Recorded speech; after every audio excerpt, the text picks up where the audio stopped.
Hello, this is Dara Hoffman-Fox, and I'm here to continue reading to you from my book, You and Your Gender Identity, A Guide to Discovery.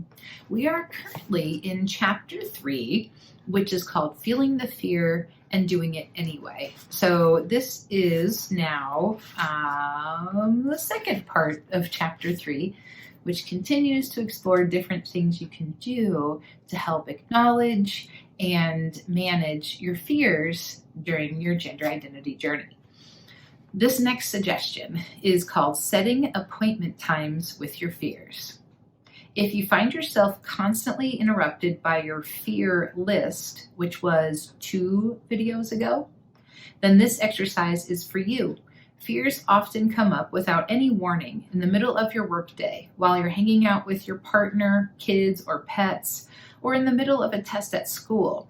They can also slowly seep into your mind when you are more relaxed and therefore more vulnerable, when you're driving, showering, doing yoga, or when you're trying to sleep. This exercise will help you create a plan for keeping your fears from overwhelming you and interrupting your life. You'll learn to do this by setting appointment times with your fears. By doing so, you gain control of your fears instead of letting them control you. When you set boundaries with your fears, you are saying to them, I'm sorry, but I'm in the middle of something right now. You'll have to make an appointment and I'll get back to you then. Go ahead, give this a try. Step 1. So get your paper and pen out. There's going to be several things to write down here. When do they arrive? Think about a typical day. Are there certain times of day when your fears come up? Are there certain situations that trigger them? Step 2, where can you meet them? Now, imagine places where you can spend time with these fears. This could be your car, a room in your home, somewhere out in nature, at a cafe, the gym, and so on. Step 3, how long will you meet with them? Decide on a period of time you're going to set aside for these appointments with your fears.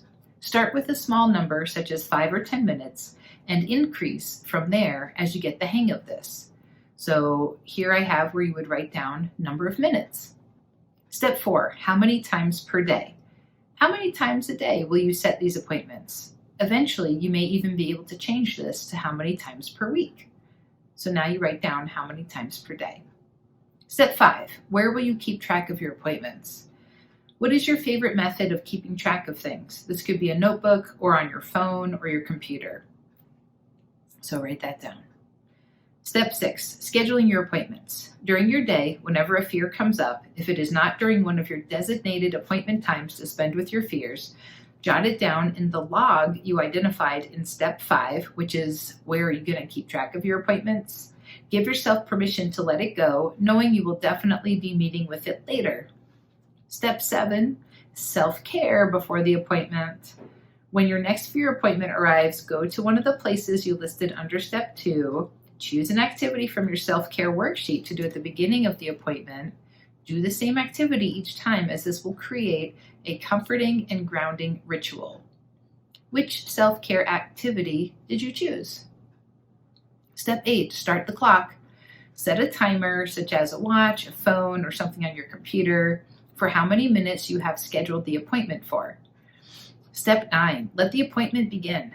Take a deep breath and say out loud or silently, "So fear, what brings you in today?" Then totally immerse yourself in the dialogue.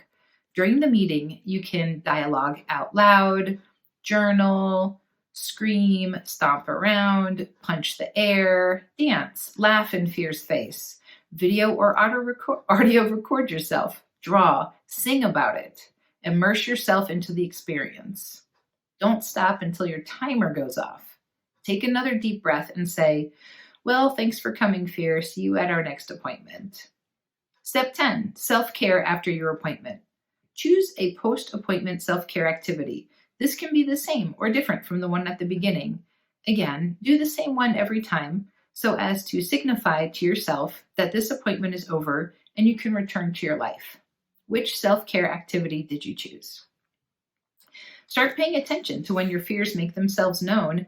Get into the habit of keeping track of them to tend to later, and create a ritual for when you will be spending quality time with these fears. This will reduce the amount of distraction they create in your life and put you in the driver's seat as to when they will be addressed. So that's it for that exercise. In the next video, we're going to talk more about how you can take a positive approach. I'll see you then.